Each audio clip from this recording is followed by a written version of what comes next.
Yes, welcome into Sportsbit. Betting Insight today, Pauly and Teddy. We made it. Tuesday, August 1st. Football right around the corner. Big game breakdown. Dodgers, with all the moves they made at the deadline, taking on the Braves. The red-hot Dodgers in a great game from Fenway. Carrasco against Sale. And then the deep dive. Our final team. We made it. The Raiders to close it out. Bad beats, bad bets, bad for the books in a second. Let's start with the trade deadline in MLB. Darvish goes to the Dodgers. SBR tweet at SBR Sports Picks. Dodgers 2-1 to win the World Series and $1.10 to win the pennant at Bet Online.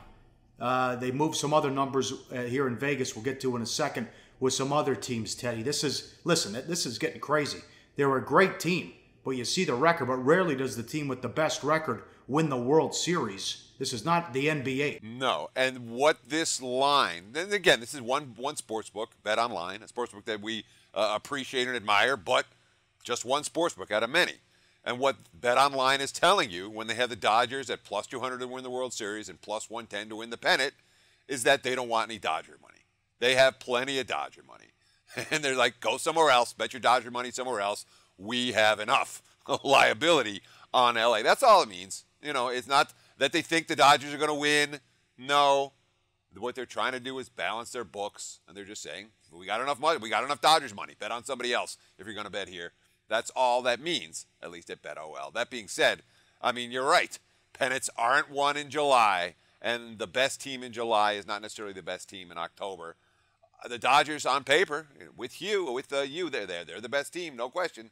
That doesn't mean they're going to have an easy ride between now and a World Series title. And he had a horrible July. And he had that awful start last time out, and they said he was tipping his pitches. Dodger fans better hope that was the case. Jeff Sherman, over at the Westgate here in Vegas, at Golf Odds on Twitter. Cubs went from 6-1 to 7-1 to win the World Series. Big move on the Dodgers. Houston moved as well. Texas went from 100-1 to 300-1.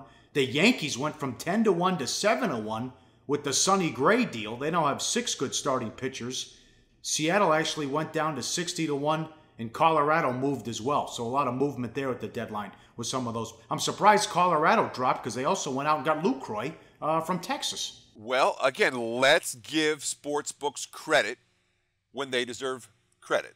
And here's a situation where the odds went down on some teams, and a lot of books, I'm telling you, they'll bring the odds down on some teams. They won't raise them up on anybody else. You know, what your odds were and the house take it at the start of the season is a fraction of what it is by the end of the season because the odds don't go back up. So whoever they're taking money on, they just drop the odds on that team and everything else stays the same. The Westgate, obviously, they're moving the Cubs up, saying, hey, we're giving you a better return on the Cubs. And, you know, no one's worried about the Rangers or the Tigers, two teams that were dumping at the trade deadline. But, you know, a team like Seattle or Colorado who had their odds bumped up a little bit. That's good bookmaking. That has bettors respecting what you do. That being said, I mean, none of these favorites I want to touch. I don't want the Cubs at 7-1. I don't want the Dodgers at 9-4. I don't want Houston at 5-1. And the Yankees, I mean, they might have been a good bet a couple of weeks ago. Sonny Gray is going to make them better, no question. Yankees have one team that really got better with the trades they made before the trading deadline. But 7-1, that's not the value I'm looking for, especially when even after the trades, they're still not the best team in their league. That's crazy. They might be in the play-in game, for God's sakes. I mean, who knows what's going to happen. Bad beats. It was a short card, only 8 games yesterday in MLB, but oh man, the Blue Jays get the gift Sunday when they're down 6 in the bottom of the 9th. Pierce with the walk-off granny. They're up 6-1 in the bottom of the 8th against the AAA White Sox, and Osuna in the bullpen blow another one. Oh, I mean, complete meltdown. They jumped out 6-0 versus James Shields. You know, Estrada left. He's up 6-1 after 7. And then we're talking about an implosion. Not one guy, not 2 guys, all 3 guys. You know, Biagini, Tempera, and Osuna combined to face 13 batters. Only got 5 of them out. Osuna blows another save, as you mentioned. And, you know, a ton of Blue Jays money. They were bet up from 155 to 185 in that ball game. That was a bad beat and a pretty good result for the house. House not upset with that blown save from Toronto.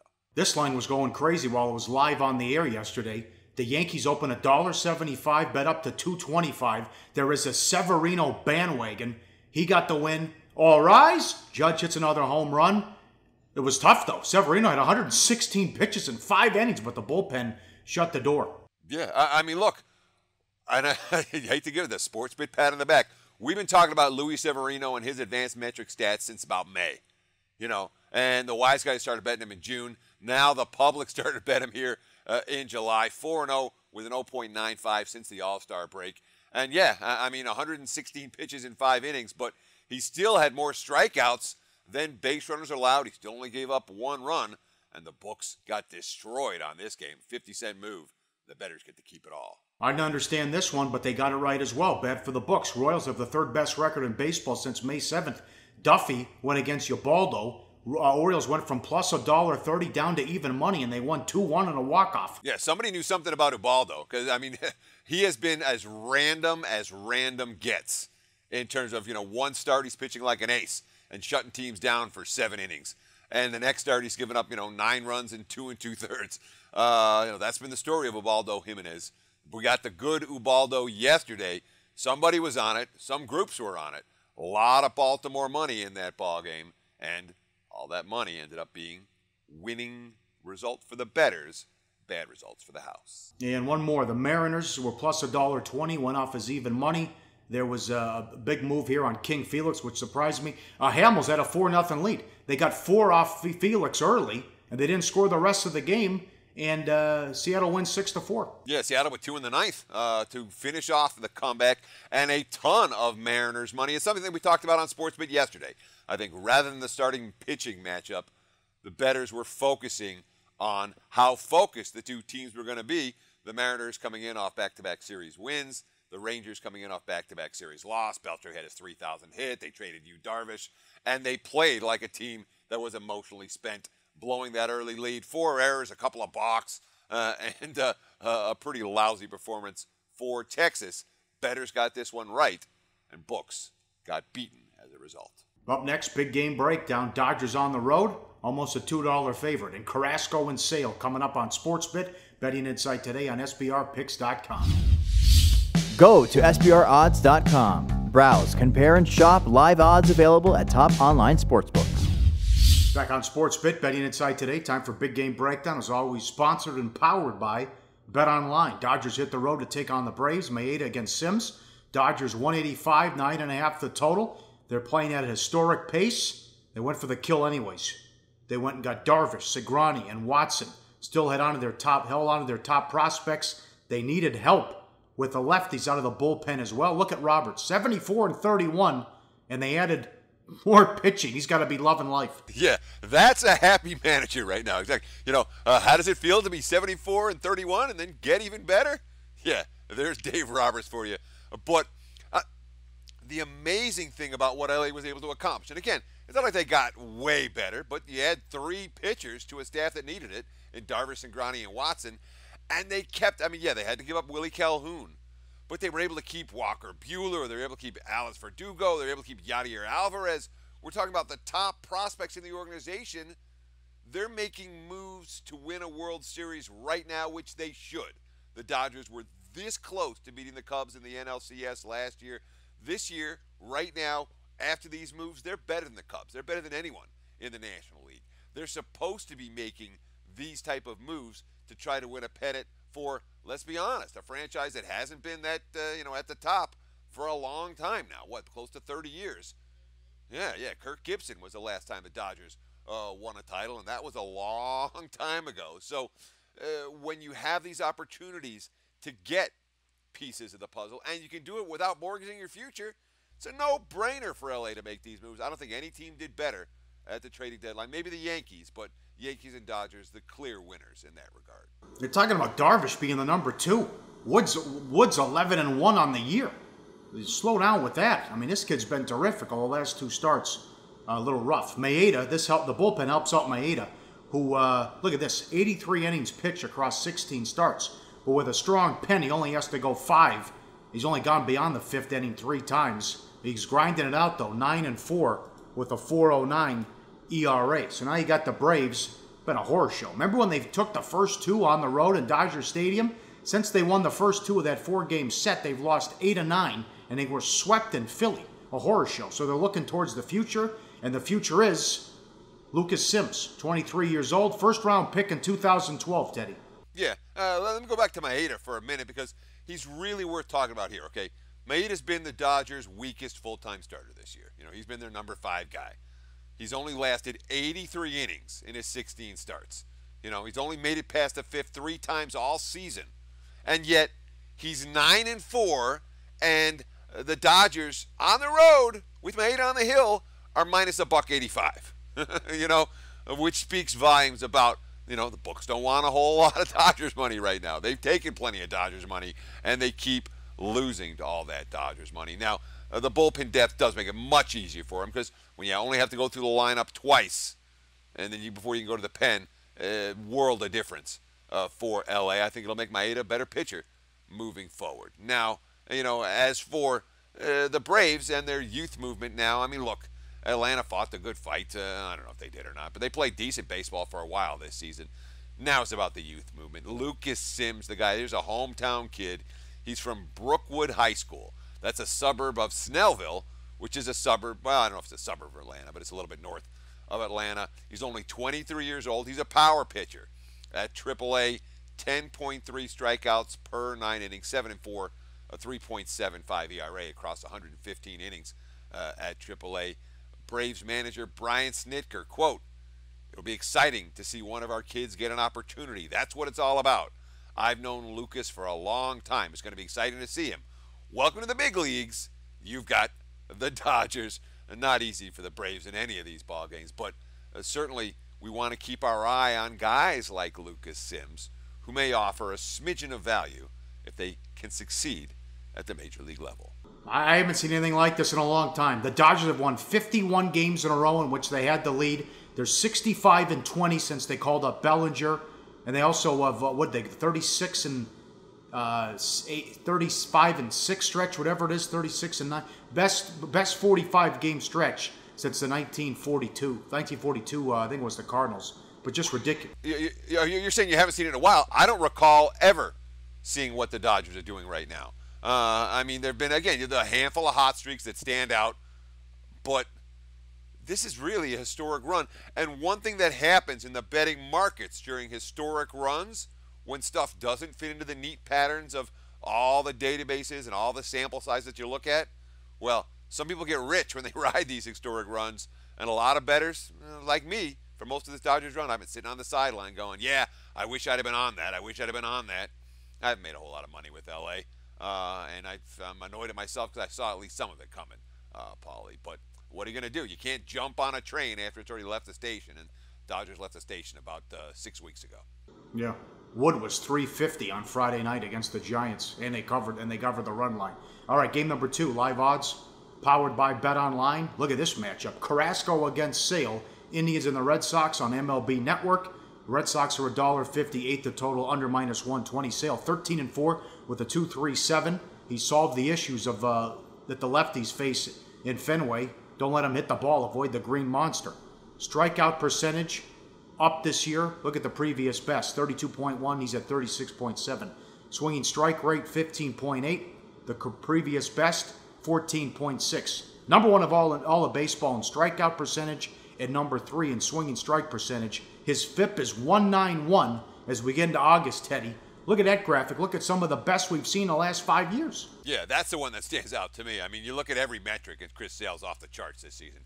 As good or better than any pitcher in baseball. You talk about number 1 in the strikeout percentage, number 3 in the swinging strike percentage. But this, over the last 5 years, the top fielding and independent pitching numbers for the full season. You got Kershaw at the top, Kershaw number 2, Harvey, Syndergaard, Fernandez, and yeah, guess who's on that list right now? Chris Sale would rank 2nd on that list if the season ended today. He's been nothing short of brilliant, and he's been even better since the All-Star break. What's he got? 3 starts since the break, 20.2 innings of work. The goose egg, 0 runs allowed, only 10 hits compared to 33 strikeouts. Only 5 walks. The strikeout percentage, 41.8% since the All-Star break. This guy is pitching at a ridiculous level right now. Not a pitcher I have any interest in standing in front of. And how good has he been? Carrasco's plus $1.40 here. He's favored in all 20 starts so far, never lower than $1.44, 7 times higher than $2. and the Sharps knew what they were doing. The books had to adjust because the Indians are 15-5 in his 20 starts. Strange for the Indians. 1-5 out of the break, won 9 in a row. Now they've lost back-to-back games as the bats have gone cold. And Doug Fister had a 3-hitter through 7. What was that all about last night? Come on. Fister was mowing them down. And, I mean, that's been Cleveland's problem at various stretches this season. That offense, that's a potent-looking lineup. They shouldn't be getting shut down by mediocre hurlers, but it's happened on more than a handful of occasions this season. That's been at least part of their mediocrity. But we have to talk about this line. Carrasco at plus 140. This is a guy that was favored 20 starts and favored in all of them, and the lowest was minus 144. So we're talking about an 85-cent move, or 84-cent move from his lowest number all year compared to what he is in today's game. When 7 times he's been higher than $2. That's how good Chris Sale has been. Carrasco and the Indians, who haven't been dogs yet this year, plus 140, and we haven't seen a whole lot of Cleveland money coming in early. This is a game we'll talk about again. Up next, we finish the team previews with the Raiders on SportsBit. Betting Insight today on SBRPicks.com. Research before you bet. Be sure to check out SBR Picks for the best game predictions, breakdowns, and much, much more. Wrapping it up, celebration time. We finished every team in the NFL. The soon-to-be Las Vegas Raiders in Oakland, 2017, win total 9.5, over minus 120. Last year, 12-4 straight up, 10-6 ATS, 11-5 to the over. The mainstream stats, 30 takeaways, second in the league. Only 14 giveaways, fourth best, plus 16 turnover margin, tied for number 1 with the Chiefs. The offense, they have all those weapons, which is strange. You go 12-4. Are you supposed to get rid of your OC and bring in a new guy and promote the quarterback coach? It's certainly some odd moves for the Raiders in the offseason when it came to the coaching staff. But offensively, a team that won 12 games last year, the offensive numbers were fairly mediocre. 5.5 yards per play, that's right around league average. 4.4 yards per rush, slightly above the league average. 6.9 yards per pass attempt, that's slightly below the league average. The one thing that stood out, they didn't make mistakes. Only 18 sacks allowed. That's number 1 in the NFL. You talked about the giveaways. Only 14 giveaways. Fourth best in the NFL. What happened to the Raiders last year? They didn't beat themselves. Now we talk about some of the changes in the coaching staff. And look, Bill Musgrave gone as the offensive coordinator. Todd Downing, their former quarterbacks coach, has replaced him as the OC. In my mind, when you're promoting guys from within, not that big a deal. On the defensive side, the Raiders are the number 26 defense last year. Ken Norton Jr. is coming back, but John Pagano going to come in helping with the defense. He's the assistant head coach for Oakland this year as well. They also, remember all those close games they won? Del Rio went for 2 week 1 and the win against New Orleans. They also had the walk-off win in overtime against Tampa.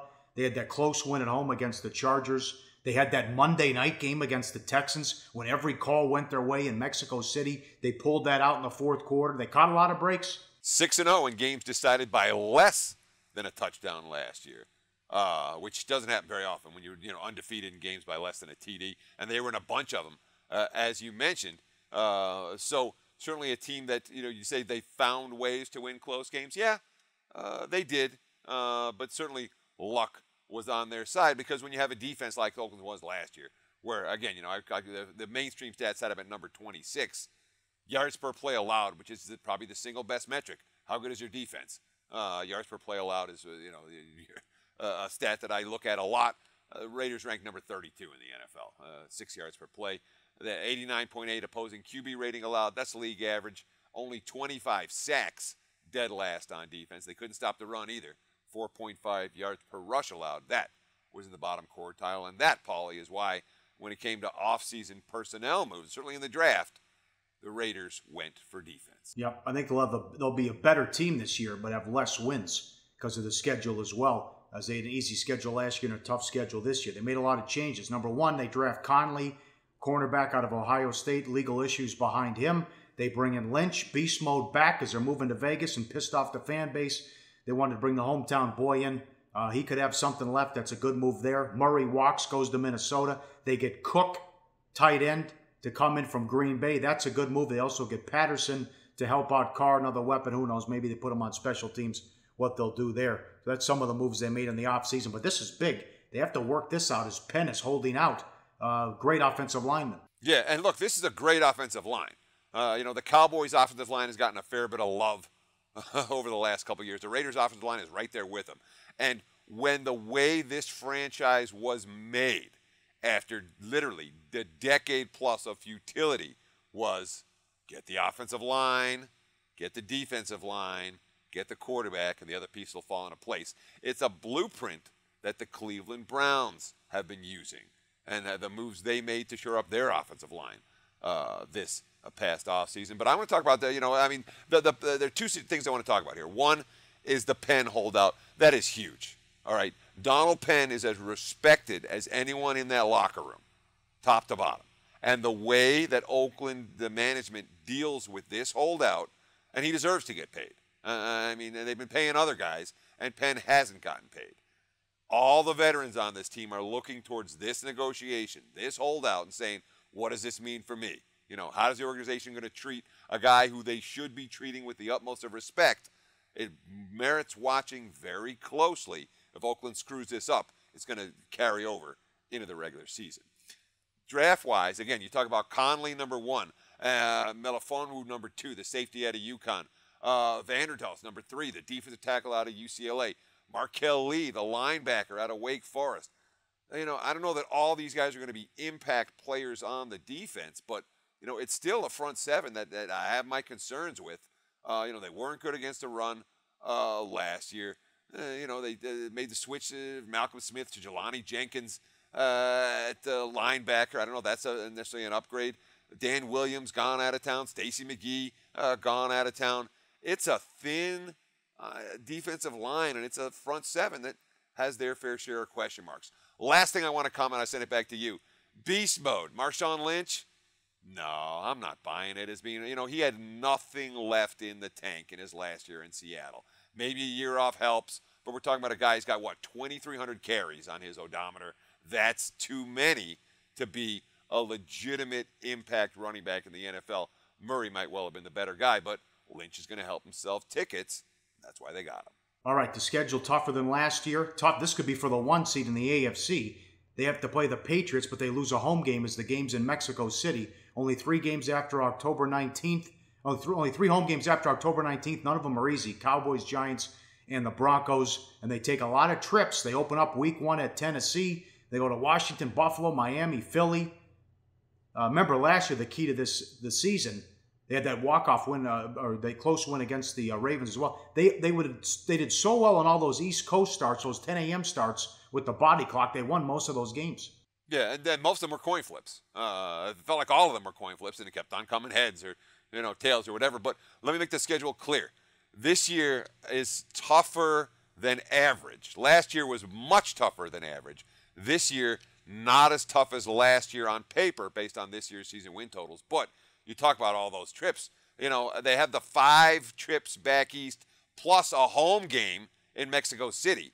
But of all of those games, only 2 of them are early starts. So the Raiders not going to be in that dreaded situation of the West Coast team traveling east for an early start game on a week-in, week-out basis, only happening twice all season despite all of those road trips. All right, what do you think of this division? What do I think of the division? I'm not bullish on the AFC West. I know there's a lot of people that like San Diego as being a bet-on team, or L.A., I should call them now, the Chargers. I'm not buying it. I don't look at the Raiders as being a bet-on team. We used KC as a play of the day under. So it's not necessarily a division that I'm in love with. Not even a little bit. I think they're overrated. How about the Raiders? Go 10-6? If I'm betting the Raiders, I can only bet them under 9.5. One thing we didn't talk about is how does the fan base react to a team that's now in lame duck status? They're moving to Vegas. Are they still going to sell out? Are they still going to draw the fans that they have? Don't know yet. Well, I can't answer that. They are sold out. There's a waiting list for tickets. Well, but enthusiasm-wise, are we going to see that? I mean, is there a drop-off? I don't know. It's just something I'm throwing out there. Well, that has nothing to do with the players. They're not responsible for that. That'd be the owner. Who knows? Maybe they could move in 2019 as well if Oakland kicks them out. About money time, play of the day, disaster. with the Houston game under. We can't wait for football. When we went 20 games over 500 last year and it gave out almost 70 picks. Baseball, what the hell are you going to do? All right, back to Cleveland and Boston. I lean hard to, you want to take Sale in this spot, but Indians aren't hitting. Maybe Carrasco shuts down the Red Sox, so let's go under. Betting number 967-968. Indians, Red Sox under 8. Lay the $1.20 at Bet Online. We'll talk college football here the rest of the week. Get Robbie Vino in here to talk some college football. This will be a lot of fun. Bet on, and bet against teams for every conference. The 5 major conferences in college football. We'll talk to you then on SportsBit. Betting Insight today on SBRPicks.com.